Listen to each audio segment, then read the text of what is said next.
going on, everybody? We are back, episode number 207 of the Club and Sub podcast. Tonight we're talking UFC 312. Guys, if you like the show, drop a like, subscribe. We'd appreciate it. It would help us out.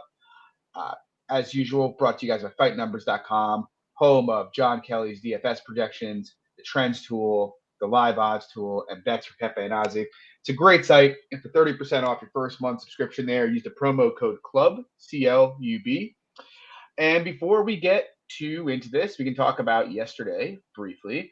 Was not a great card for me. After winning 8.3 units last week, I lost 8.1 on the bets I gave out, or 8.04 on the bets I gave out yesterday.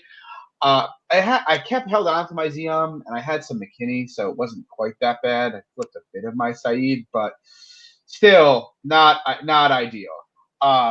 Ultimately, I had Pogues for a unit and a half plus 110. I thought he won personally. Did not go that way, though. I had 3 units on Lucas Alexander plus 150, closed minus 130. First round looked great. Collapsed on the back end of it, though. I had Thomas Peterson for a unit at plus 265. I felt great about the way that was trending. I was actually trying to bet him live as he got knocked out, but I literally was like, if they're fighting 50-50 at this pace, like he's going to cook this guy. Like I felt so good about it. I'm literally on Rivers trying to get a live bet in, and he gets killed. I had Saeed Nurmagomedov huge. That worked out really badly. I did get off most of it live, but yeah, I mean, look, we all knew he had a bad gas tank, but usually he starts to kind of slip at the end of round 2, early round 3, and he just seemed done a minute into round 2. No excuse for it. He fought terribly, and the people at Bet Oliveira, good bet, did not go the way I thought it would. I had Jairzinho for a unit at plus 255. Too much speed, and as it turned out, grappling Pavlovich, new meta there. So that didn't go well. Then I had 2 units MVP plus 150, the lone bright spot. Really probably should have been my biggest bet because it was my most passionate take last week, and he won pretty easily. But yeah, ugly night for me. I'm excited to talk about next week or this coming week, although I don't think it's really that interesting of a card. How'd you do, Lags? So only had one bet on the card. So I had a parlay of Jasmine Jasudavicius and Terrence McKinney. Jasmine at minus 225, Terrence at minus 360. Both of those looked much more than that, obviously, and cash for a unit and a half. So 1-0 on the card, and that was pretty much it for me. But we do have a shot. We did have a shot bet on the MVP fight. On the MVP fight, so I do. I get a little bit more winnings out of that. Quick. Yes, you do. So cheers on that one, John. And guys, I apologize for the bunk ass setup and if the sound quality is awful. I'm actually in Vegas right now for work, drinking a margarita from a place called Purple Zebra, which is located at the bottom of my elevator bank, and vaping up a storm. But the setup not ideal here. But this is what we do, Lags, on the show. We overcome fucking adversity. Although I'll say this before we get into it, we did schedule a new time for the pod, and we're going to keep this 7 p.m. time slot. Lags pointed out something to me today, though. Next week is the Super Bowl. We are not going to do the show in the middle of the Super Bowl, nor are we going to do it earlier in the day. We will do it Monday, the following Monday next week. But after that, we will be back to normal time. What is going on, everybody? Luke, Andrew, Josh, Subhuman. There we go. But yeah, let's hop into it. I was just going to say that is how we overcome the adversity with the Super Bowl next weekend. We do adjust the schedule. That's what we do. We're going to bounce back here. This card, I hope. Although I only have a couple bets. I don't know how many I'll add. We'll see. First fight of the night, we got Hyun Sung Park taking on, I'm not even going to try to pronounce his first name, Tumen Demro. We faded Tumen Demro successfully with Carlos Hernandez in his last fight. Current price on the fight, Park's a decent size. Why is my fight odds not loading here? What the fuck? There we go. Hyun Sung Park, minus 210. Come back on Tumen Demro, plus 180. None of my thoughts about Tumen Demro have really changed all that much from his last fight. I don't think he is a UFC caliber fighter. I think he's a poor grappler who prefers to grapple. He's got bad gas. He's hittable. I mean, he exceeded my expectations against Carlos Hernandez, but I don't think this guy's got a UFC skill. Park, I'm less sure about. I'm so on the fence with all of these, Japanese and Chinese prospects because obviously you've seen so many of them flop. But I think one thing you can tell with Park is the guy's got, very strong finishing instincts, uh, pretty opportunistic grappler, decent power. He's young. I think he's a pretty good athlete. I'm not really sure what his ceiling looks like, but in the context of this matchup, I think he should be fine. I'm not jumping and running the window to play the minus 210, but I do think he's got Tim and Demro in all likelihood covered everywhere. So he's my pick. What do you think, guys? So the only total they have right now is the over under 1.5. But I think like once fight doesn't go comes out, I think it'd be kind of interesting to see because I think Tumen Demro in most instances his path to victory here is a finish, and I mean most fights in general. Yeah. Got good power on the feet, but as you alluded to, poor defensive grappler, poor cardio. I think Park has the advantages in the offensive grappling department in this fight specifically, and on the feet. I mean, I think he's got huge power too. I think he can definitely find the chin of Tumen Demro. Yeah, I completely agree with you. Moving on, we got Cody Steele, Wrong Zoo. Steele making his debut off the Contender Series. He's currently a minus 240 favorite. Wrong plus 205. Lags, what do you think? Any thoughts on the dog here? I think maybe we'll have a shot bet here because I think you do like the dog here. I like Cody Steele here, to be honest. I think he is just like, I'm not going to say I like him for a bet, but I think as a pretty modified favorite, I think it's justified. Like I think in the striking, got good process, comes forward, throws hard on the feet, good calf kicks as well. Good offensive grappling, and I think in that department, in this fight, I think he's got a huge advantage over Wang Zoo. I think he's a poor defensive grappler. I think he's got a huge cardio advantage as well. So to me, I think Cody, big finishing upside, big grappling upside. I think he's the right side in the fight. I have mixed feelings on it because on the one hand, I really like the process that Steele has. He's got great cardio, to your point. High work rate, goes to the body, seems very durable from what I've seen. Obviously, he comes from a pretty high-level jiu-jitsu background. Having said that, I don't think he is that good of a wrestler at this strike junction of his career. And I think his striking is very, very raw. But the guy's just very, very easy to hit. I'm pretty confident at some point in his next 3 or 4 fights, he's going to get chin checked bad. He takes way too many flush shots. He just seems like a durability bully to me. Will Zurong be the guy to do that to him? I'm not sure. I think Wrong is a much better striker than Steele is from a technical standpoint. I think his hands are a bit faster too, and he's a bit more precise. So while they're standing, I especially early in the fight, I expect Wrong to find a home for his shots pretty consistently. My big issue, though, is if he doesn't put him down, well, one, Steele's probably one takedown away from just like molesting him on the mat at any given time. And two, I don't think Wrong's got great cardio. And Steele, I mean, you saw this Contenders fight. He's Chase and Blair, not a great fighter, but like Blair had a lot of success early. But like Steele does not let you breathe. Like he fights you in a phone booth the entire time. And if you're not landing with enough impact to like get him to fuck off, that's a very, very hard way to fight. It just is.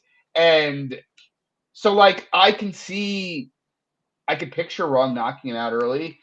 I just kind of feel like the longer the fight goes, the more Steele is going to start getting his own offense going. Like I don't think Steele offers that much interesting on the feet, but as guys get tired, when you force that kind of a pace, it just starts to get easier and easier. You've seen with guys like Marab in the past. So I don't know. I would be interested in Wrong if he got out to like 250, just since I think at that point, the difference in the striking gap is enough that it's like the line's a little crazy. But I do think Steele's going to win round 3 at a huge clip and maybe win round 2 at a decent clip. So I'm passing for now. For me, it's Wrong or pass. I think Cody Steele's got a lot of issues in his game, but I also think his process at a base level is very, very strong. So we'll see. All right. Moving on, we got Quillen Salkeel taking on Ancho Jubilee. Salkeel debuting off Contender Series as well. He is a gigantic favorite here. He's minus 550 to come back on Jubilee plus 400. I mean, I tried to fade Salkeel with Gage Young on Contender Series. It didn't work out. One of the reasons I tried to fade him was Young. I felt was as good or better of an athlete with more power in his hands.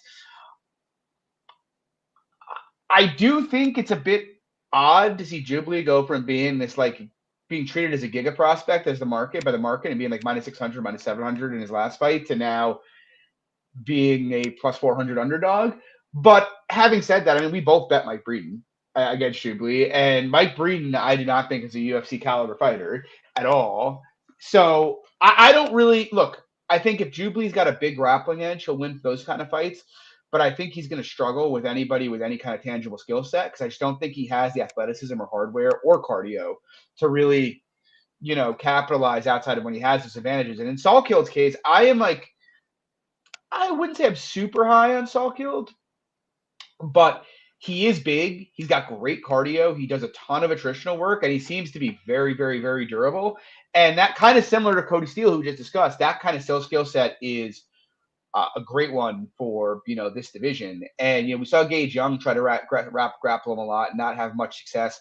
I'm not really convinced Jubilee can have much success with it. And ultimately, unless you think Jubilee's landing critical shots, and I mean, has he landed a critical shot in the UFC or road to UFC? Unless you think he's landed those kind of shots, I don't want to say I can see how he can win. I can picture how he could win.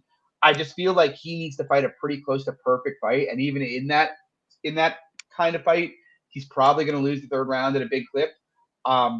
I think Salkild's a decent prospect. I think he deserves to be a big favorite here. I just don't think Jubilee's talented enough to really hang with him. What do you think? Not too much to add. I was actually just taking a look at what the CV total was. The under 2.5 is minus 155. Not great, but I more so. You said 155? Yeah. That's not horrible, honestly. Minus 155. Yeah. I think you said 255 at first. I think 155 is not bad. Yeah. I think Salkild finishes him, personally. I think he's got a big grappling edge, and even on the feet, again, you touched on it with the accumulation with the body shots. Well, high volume, great cardio. And Jubilee's path to victory, too. Breeden is, not that imposing of a fighter. It's not like he's a guy historically with, very heavy hands or who does a ton of attritional work, and he broke him. Salkild, again, kind of similar to some of the Japanese and Chinese prospects. I'm a bit skeptical of the Australian regional scene. There's a lot of bums that come off there. But to me, he looks like a guy who is very physical, and Jubilee's going to have to fight at a heavy – Breeden couldn't really enforce a pace till Jubilee got tired. I think Salkild's going to be able to enforce it from basically minute one. And even while doing so, he's super hittable. Jubilee's going to have his opportunities to find the chin, so I think the under is a good look. Yeah, I don't hate that. I don't hate that thought on it. Moving on, we got Kevin Jette taking on Jonathan McAuliffe. Any thoughts here, Legs? So actually, I was taping this and it wasn't even for the most part. When I am taping, I'm not really looking at the lines before fights. Yeah.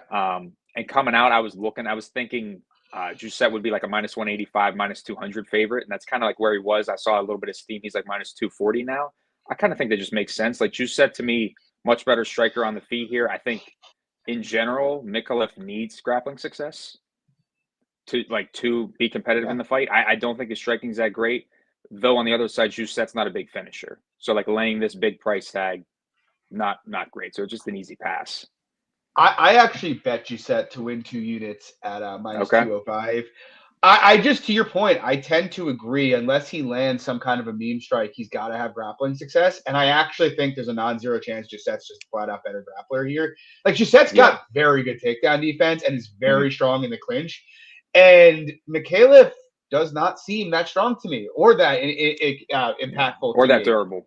No, and it's not you watch his contender search for Adu, and Adu just got wrecked on the regional scene recently, and that fight before he caught the triangle, he was kind of getting hossed a bit by Adu, which I think is a pretty bearish look. He's gonna try to force the clinch here, but Jussette's pretty nasty out of there. It's one thing to see Brian Battle kind of beat him in the clinch. Brian Battle's a very good fighter, though, and a very good clinch striker. I think he's going to get lit up in the clinch against Jette. I think he's going to get lit up in space against Jette badly.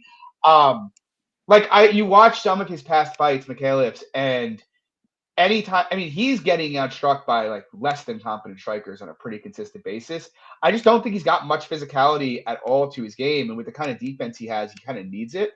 And even when he's had grappling success, I've seen this guy lose mount 4 or 5 times against regional jobbers. I just don't think – I think he's been very fortunate with the level of competition he's fought to date. I don't want to say the market's taking Jette for granted because he's minus 240, but also I feel if this had happened after the Song fight, not after the Battle fight, Jette would be minus 400 here. So I'm pretty bullish on Jette here. I think he's probably better everywhere. I know he's better as a striker. I just think it's a huge levels fight. I like Jette. Yep, agreed. Moving on, we got Ilia Toporia's older brother, I believe, Alexandria Topuria, who's 5-1. He is taking on Colby Thickness, who is 7-0. What a name, Colby Thickness.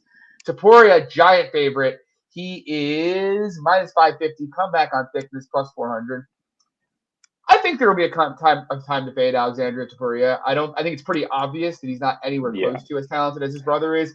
I think his gas tank's pretty questionable. Having said that, though, he does seem like a dangerous fighter to me. Heavy hands, reasonable athleticism, decent grappler. Thickness, grappling base, likes to push a pace out there. That's kind of how he wins fights. He's just pushing a pace, getting his wrestling going, breaking guys. And maybe he could do that here if he can get this fight past the first 8-9 minutes. I'm skeptical though. I think Topuria shouldn't have too many issues defending his takedowns. I kind of think it's going to be target practice on the feet. Thickness to me looks a bit chinny to me. I think he's going to be very, very easy to find for Topuria. If I miss out fading Topuria with a short notice Australian debutante, so be it. I'll live with that. I think they're making this fight for him pretty clearly after Haddon pulled out. Haddon, I was very interested in because I think Haddon's a real prospect. But I think, if you want to play Thickness, play like 2-3 when that comes out. So it's probably going to be a huge number given his price, right? I just think he's going to get beat on pretty bad early in this fight. I have no interest in it. What do you think? I think it's pretty much a squash match. I mean, to your point about fading Topuria, like I get it extended. I mean, you look at the only fight where he's actually gone extended. It was 10 years ago, albeit, but like just a rough look. Horrible. Awful in the cardio department. Having said that, Ilia's first fight in the UFC, his cardio was a rough look in round 3, and he's obviously. Are you talking about the short notice fight though? Yeah. It was. I'm just saying, like. I know. You don't want to blanket. No, but you made the point 10 years ago, so we don't really know, right? So, right. But yeah, no. We'll I mean, over under 1.5, under plus 100 even. So I mean, I think the books are completely onto it. I think they do. Yeah. I think he does find a finish early at a high clip. I think he could find it either in the striking department, like you said. I think Colby can be pretty chinny, I should say. Like I think he just has those tendencies. It looks like, and then in the grappling, I think Toporia's got a huge edge. Yeah, I agree completely. Moving now, we got Kong Wang coming back very fast off her first loss professionally. She's taking on Bruna Brazil. Current price, Wang minus 500. The comeback on Brazil, plus 375. Do you want to fade Kong Wang here, Legs? I'll be honest, I kind of do. Because, like, I do think like Wang can have grappling success here, no doubt. And she's definitely a better striker of the two, but this to me, like this line indicates that she's absolutely just going to dominate Brazil in those departments. And while even like a girl like Mara McMahon was able to get takedowns on Bruna Brazil, like I don't think Wang's a great wrestler. Like I think Brazil can make it a competitive fight. And I think to me, it comes down to that grappling. Yeah. Because I don't think Wang's minus 600 on the feet. So I might have a small shot on Brazil, but not too strong. Yeah, I disagree. I don't rate Bruna at all. And like going back and watching the Sarah McMahon fight, or not McMahon, Sarah, not even Sarah. Molly McCann. Molly McCann. Jesus. Yes. Even rewatching that fight though, like it was a good performance from Brazil, no doubt. But I also think like what she was doing to deter Molly like wasn't really all that sophisticated. Like she just kept throwing the same knee to the body every time Molly tried to close, and Molly never got hip to it. And that was kind of all she wrote from there. I don't think what I looked for closely was to see if she made any changes to, what had always been my bugaboo with her was the fact that if you get inside, she doesn't move her head at all. Like you watch that Denise Gomes fight, and Gomes is just marauding forward with no care in the world and just landing flush on her chin over and over. And I didn't really see any differences there. And look, Brazil's a skilled striker, but Wang is not going to walk into the same knee to the body 25 times in the same fight. She's got a lot more craft to her game. Now, does she deserve minus 500? I'm less sure about that. But I do think Wang is a superior striker to her with, superior firepower. And I don't really think either has much grappling upside. Maybe Wang has a little bit, but I'm not trying to turn around and catch the falling knife on Wang here. One fight after we had an opportunity, and that kills me because I even said on here I wanted to bet Fernandez and I didn't. That I did not bet her. But I think Wang's going to handle her personally. I just think the difference there's just a depth and a fluidity to her game that Brazil doesn't have, and I think she'll be able to draw out Brazil strikes a lot easier than McCann did, and likely find a home for a lot of her power shots here.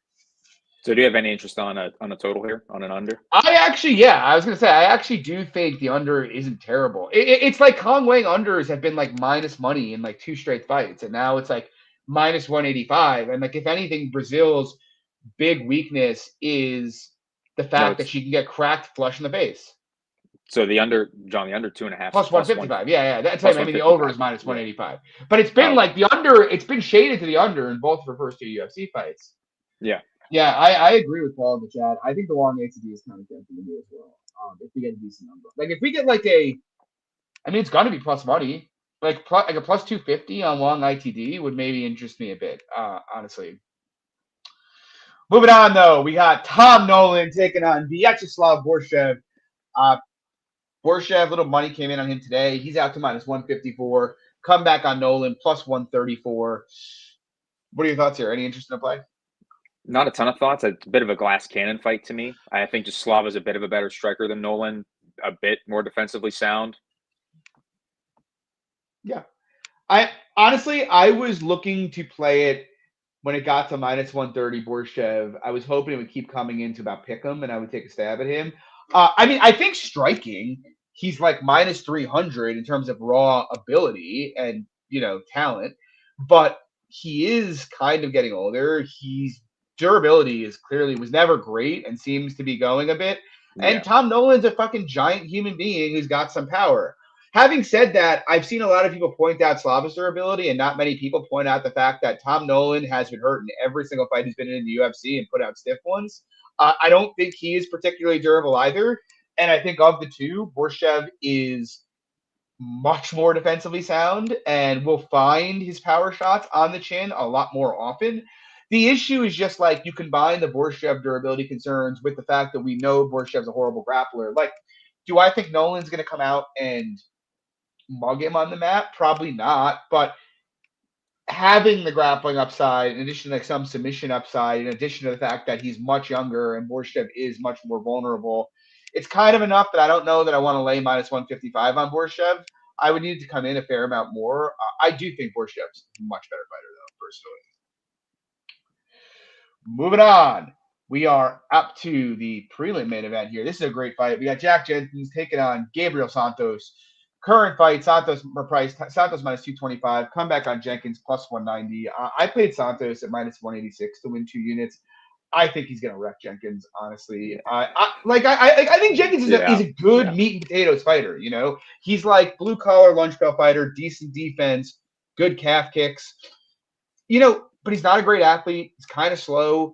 I mean, he had to rob Jamal Emmers. We all know that. No matter what the official record says. We've seen him on the ground multiple times now. It's bad. But I mean, I like Jenkins as a fighter. He's a solid fighter. But I think Gabriel Santos is like probably top 10 in the division personally. Like, he is to me a future elite. This is a guy who came in on 3 days' notice to fight Lerone Murphy and can make an argument won that fight. Murphy is now 1 or 2 fights away from a title shot in that division. I mean, he was fucking on Onama until he got caught by that uppercut. I bet Onama, and it worked out well for me, fortunately. But Santos is good everywhere. He's a bit better of a boxer than Jenkins is. Very, very good on the counter. Very, very fast hands. Excellent grappler. Pretty good wrestling. Excellent jiu-jitsu. I think he's the better fighter everywhere here. I think he's the more dangerous fighter everywhere here. But I think really what separates them and why I think, he should even be a little bit wider than where the price is now is the grappling gap is huge. If he gets on top of Jenkins, he's going to absolutely maul him. And Yiza is a much better grappler than Jenkins. I mean, who he fought in his last fight, and he crushed Yiza, in the grappling department. I think Santos is awesome. I wouldn't be shocked if he's a future champ. I bet him to win 2 units at minus 186. I capped him at about minus 250. So what do you think? Yeah, I think where the line's at, there's not a ton of meat on the bone still, but I agree with most of your points here. I think the grappling gap is again his strongest advantage in the fight, but I could see the calf kicks of Jenkins causing a bit of an issue with the grappling, but overall, again, in the striking, I think Santos is much better. Can land takedowns here pretty much with ease. And now we move on to an interesting one. We're about to have a pretty Yes. interesting conversation here. We are. We got Jake Matthews minus 210 taking on Francisco Prado plus 180. Is there any temptation by Jake Matthews for you? Not really. Like, honestly, pre-tape, I was thinking this was going to be a good fight for Jake. Like, in my mind, going to be able to take down Prado with ease, probably, and on the feet, you know, has good footwork, you know, decent technical striker, much better than Prado, in my opinion. But then you go and run the tape, it's like, who's he really, like, mugging in the grappling, like, shooting a ton of takedowns in, really? Like, even in the Flowers fight, it was more defensive wrestling against Flowers. Ended up finding the sub there. Even against Phil Rowe, landed one takedown. Semmelsberger landed a takedown, got knocked down there as well multiple times. I think Prado can find the home on the feet of Matthews, for sure. Like, he's not very defensively sound, and to me, I just don't think Matthews is going to just mug him in the grappling. So I think to me, it's Prado or pass. I am debating betting Jake Matthews, which is like, I'm hoping it comes in a bit more. In my view, this fight comes down to Jake Matthews versus Jake Matthews' brain. That's the entire fight. Because I think, is that where you're at? And not even just that. I think he's better everywhere by like a fair margin. Prado was not a big 155 pounder, and now he's moving up to 70. Yeah. Like, it kind of reminds me a bit of when Jake Matthews fought Emil Meck. And he lost the third round of that fight. That was the last time get sweaty. Well, I was gonna say that was the last time he prolifically wrestled too. It was, but I also I don't want to lay minus 210, but like it looks like there's going to be Prado interest. I don't think this is all that dissimilar from Flowers, honestly, or Andre Fiallo. Prado, if you can just avoid his fucking blitzes, is a fucking bum, man. Like, Jamie Malarkey out-grappled this guy. I mean, Zellhuber's bigger than Matthews, but Zellhuber outstruck him fairly easily. You just need to stay safe with him. But Matthews has many, many, many more skills than Prado does everywhere, in my opinion. And the grappling gap is just gigantic. So, I don't know. I shouldn't say I'm pretty interested in Matthews. It would feel real bad laying minus 200 Matthews, but if he gets like 185, I'll take the money line. I'm hoping we get like a +5, +600 Matthews sub, because I think if he gets on top of Prado, it's going to be GG in a hurry. He's just a better fighter. I mean, Jake Matthews can have kind of a beta approach to fighting, but he is a very talented fighter. Whereas Francisco Prado, he is very aggro, but he is a very bad fighter, in my opinion. So I don't know why Prado is moving up, but I honestly think this should be a can of corn for Jake Matthews. Like, I'm considering it. And I think everybody is going to share the sentiment in the chat.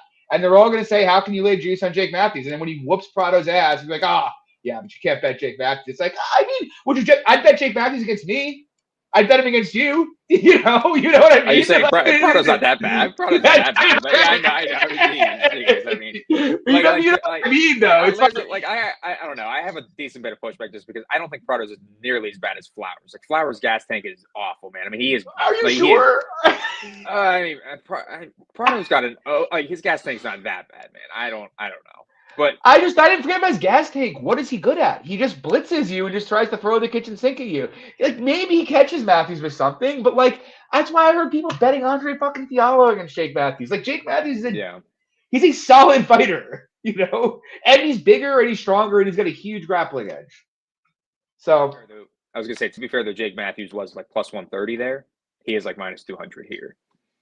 Like, if Jake Matthews was, plus 130. But like, if money's coming in on Prado, man. Money's coming in on Prado. I wouldn't bet Matthews above minus 185, but I would bet him if it got there, I think. So, we'll see. I'm interested in his sub more so than anything else, but I'm Jake Matthews curious this week. I'll put it that way. You probably will get that kind of a number on it because the under 2.5 is like plus 135, plus 140. So that seems pretty fucking steep. If the under 2.5 is plus 145, how is Matthews only minus 210? You know what I mean? One of those is wrong, objectively. So, I mean, we'll see. Yeah. Moving on. Actually, no, that wouldn't quite work out. I was going to say maybe Matthews tied to the under as well, but maybe. I don't know. Yeah. No, that's not bad either because I think Prado's win condition in most instances, I would say, would be a finish. It would be very hard to imagine him winning a decision against Matthews for me. Extremely difficult. And I think that's how Musburger did. So true. And I think that's more so why I am passing, I think, too. Like, it's tough to envision him like in an extended fight. Like, Yeah. it's going to be. I mean, don't get me wrong; it's probably going to be close, and I get it at plus 180. But I think it more often than not, I would just bet the KO if I was liking the Prado side. Yeah, I agree with that. Moving on, then we got Jimmy Crout taking on Rodolfo Bato. Jimmy Crout, who I believe retired in the cage in his last fight, and he is coming back here. Very weird. Bato minus 170, come back on Crout plus 145. I don't know. I really don't like Jimmy Crout, but like, dude, Rodolfo Bato fucking sucks, man. Like, he is not. You sure Jimmy Crout doesn't either? I'm not sure, no. But like, look at the guys who beat. Look at the guys who beat Jimmy Crout. Like, you know, the guys who beat or who. Well, it's only one guy. Alonzo Menifeld should have. Yeah, well, he did once. Well, he did once. We should have twice. Yeah. I should have said. I should have. I bet him in that draw. Believe me. I know. Same here. that was fun. That's what I was gonna say. Gone were the days of betting Alonzo Menifeld at plus 180. The thing is, I think Crout, if he decides to strike here, is going to probably get himself knocked out. I think his chin isn't great, and it's not bad, but it's like he eats so many flush shots, he gets hurt a lot. He has his own pop, but like I think Balato's best gift is just like pure horsepower. And even though I think Crout could win a dick swinging match with him, but I did back in the day. But like Crout recently though, and especially the second Menifeld fight, and after he got hurt in the first one, went to very, very grappling heavy game plan. And like I don't see why he couldn't do that to Bato. On top of which, I look at like Bato and Toria, that fight. Like Toria was like whooping this dude's ass, man. Like that is a horrible, horrible red flag. You know, I don't know. I'm like, and Crout's obviously fought the better level of competition of the two. The concern for Crout is I just don't know that he's in it anymore, man. Like the guy he's been out with an injury. He retired in the cage in his last fight. He seems less confident when you listen to him these days, and like. He needs to be focused with a game plan to win this fight, but it is one of those things where I'm like, man, if Crout came out and like attempted 10 takedowns, he might just fucking own this dude off the rip. You know, that's not going to happen though. That's the thing. Yeah, I agree. And Pepe, I agree with Pepe. It does like all you hear the narrative this week is Crout's done, blah blah blah blah blah blah blah. But it's like Rodolfo Bato, he beat Ihor Toria in a fight that could have been stopped for him a KO loss for him. You know. Like I feel like betting guys off the losses Jimmy Crout took over the long term is probably plus EV on the back end of that. Like he's not an old guy at all. Like I don't know.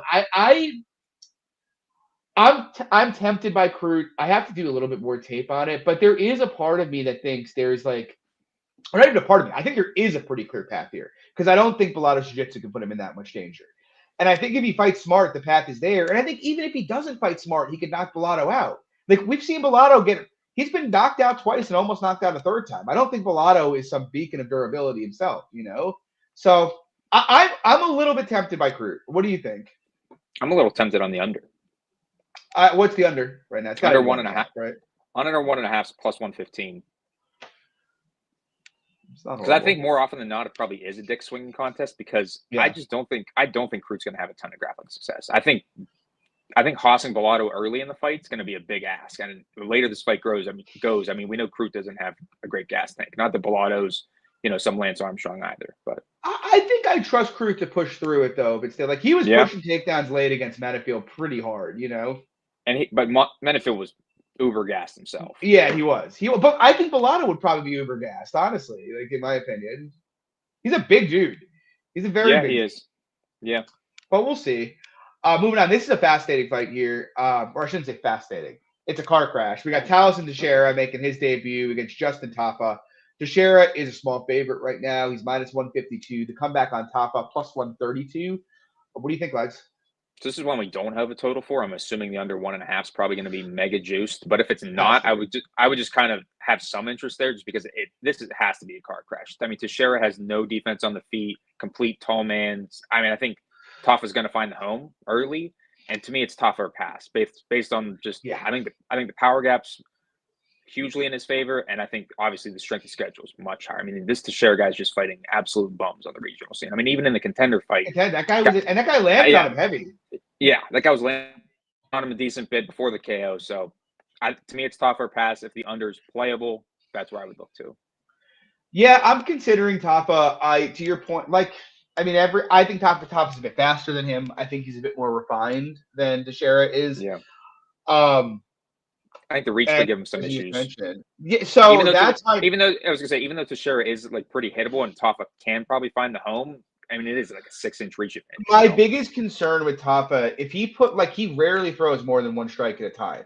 And like when you're giving up like six, he's not just giving up reach. It's like 8 inches of height and 8 inches of reach. Like it is it's a Nine lot of inches of size. reach. It's a lot of size he's got to cover here. And like it's kind of hard to get inside your target with one shot against that kind of disadvantage. You usually have to punch your way in.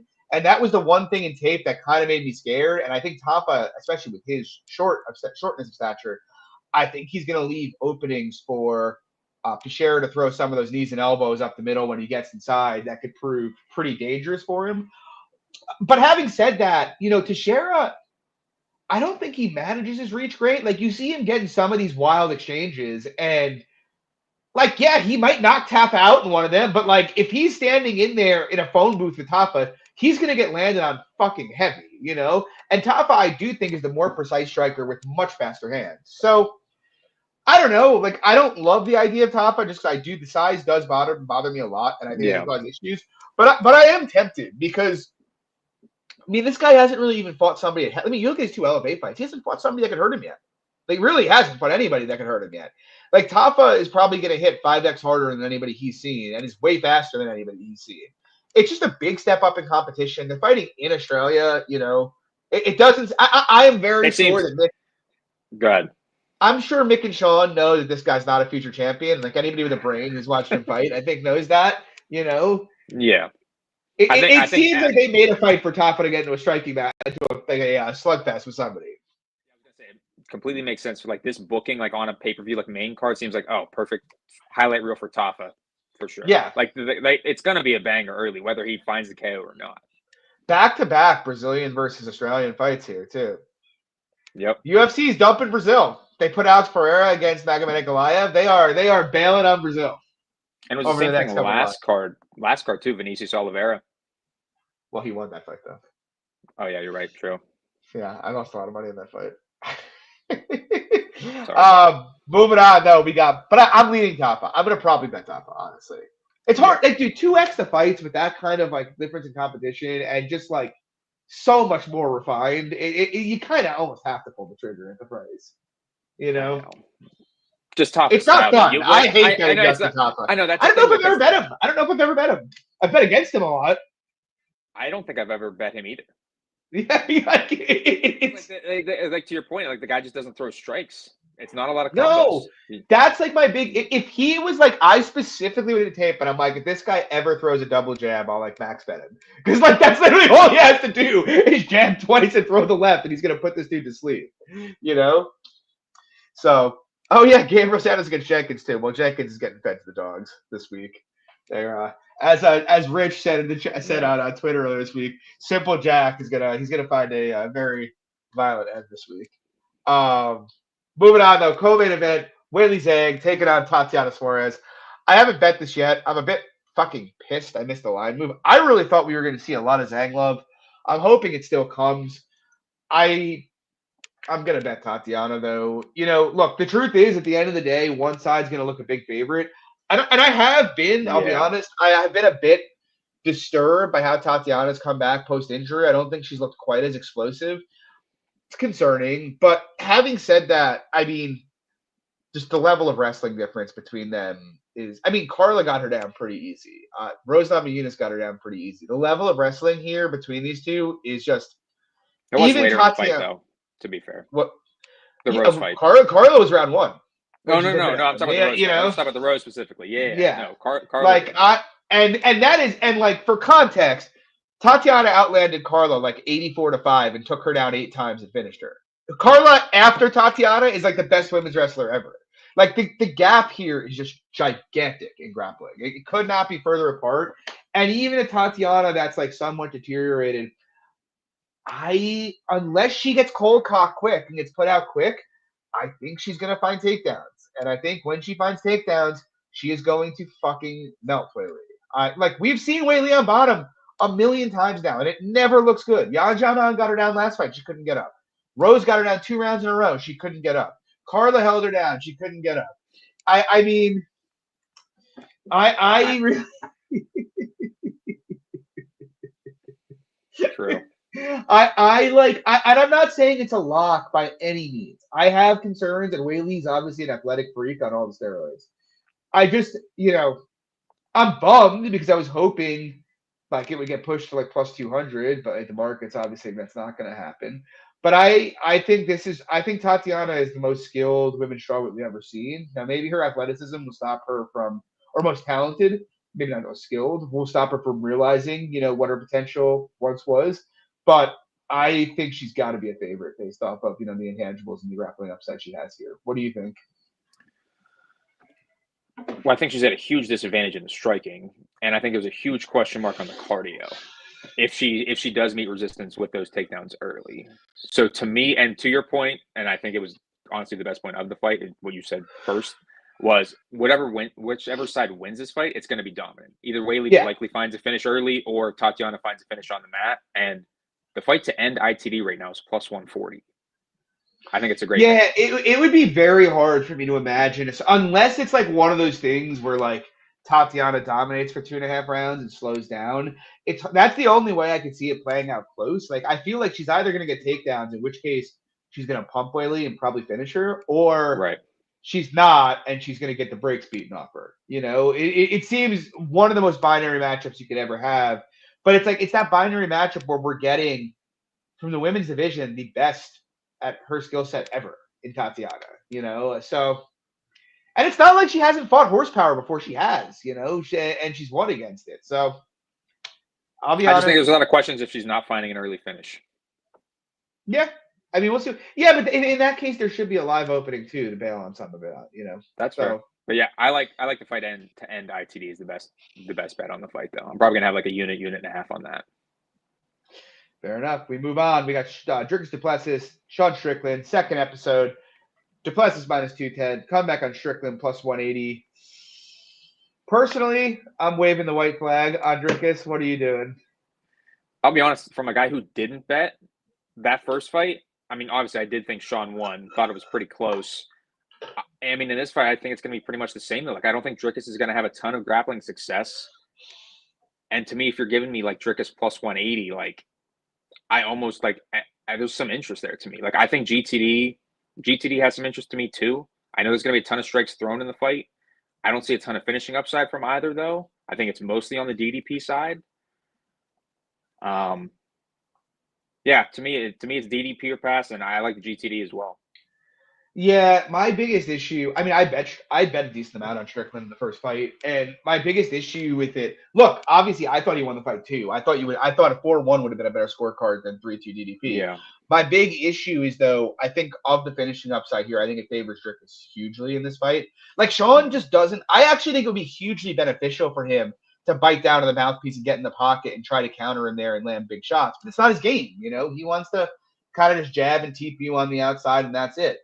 And the problem for me is, like, you even saw it, like, round 2 of that fight. Round 2, I thought Strickland won clear, but DDP landed, Sean did about 3.5 minutes of good work with the jab, and then DDP got one takedown, then he landed a couple hard overhands, and they gave him the round. And that's, like, the big issue for me is the more impactful shots tend to come from Dricus. The grappling upside's on the Dricus side. Do I think he can do much with it? Not really. But the finishing upside is on the Dricus side the as optics, well. too, with all of this as well. Yeah, to your points. Yeah. So... And it's like I'm at the point where I've lost fucking so much money fading Dricus. It's like I'm not gonna bet him, but I feel like it's time to wave the white flag and just like stop donating on it. But I think Dricus minus 170 to minus 200 seems fine to me. You mean Sean? Like Dricus minus 170 to minus 200. I'm saying I think that's what his price should be. I don't know why I was thinking for some reason. I think I said earlier that I was gonna say Dricus was plus 180. I don't know why I was saying that. No, I was looking at that. I'm like, that was completely wrong. Yeah. But yeah, I mean, I think Dricus probably has at least 2 times the finishing equity that Sean does. I think he can land 3 or 4 takedowns here. Sean's unlikely to land a takedown. He's got the big shot equity. So it's like you are counting basically on Drickus or Sean to win a very close fight with his jab. And to me, that's kind of his path. And so I'm okay with the price. I'm gonna pass. If it blew out to like Drickus minus 275 or something, yeah, then I'd take it. You're on mute, John.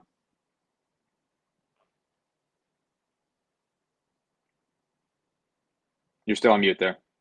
My mic unplugged. Oh, you're good. But yeah, so now I am. I don't know. I'm not really interested in chasing it. I'm done chasing it. I got plus 235, Sean. I'll be in, but otherwise, I'm good passing it. Yeah, I just realized though, like I brought up like a little bit ago, I completely like just miffed the price, like miffed the line, the numbers there completely. I was like, oh yeah, Drickus plus 180. I'm like, no, that's not. I'm like, no, but yeah, no, I think but no, like yeah, to your point. So I mean, Sean needs. I mean, it's going to be a close fight in most iterations for Sean winning. So it is, but one guy has the finishing equity, the grappling equity, and the grappling upside. Yeah, Exactly. So it's like that's kind of. I'm not. I would need a bigger price to get involved with Sean here. 100%. Tepe said or WPKO. a big price on decision. I say I don't. I'd be surprised. I kind of like the GTT myself, but I'm probably not going to get involved. But yeah, guys, that'll do it. Appreciate you bearing with us tonight. Yeah. Overcoming adversity here. Yes, like I said, next week won't be Sunday. It'll be Monday, but after that, it'll be Sunday, 7 p.m. every week. So, guys, drop a like, subscribe, help us out. We'd appreciate it. And good luck on your bets next weekend. We'll see you then. Peace.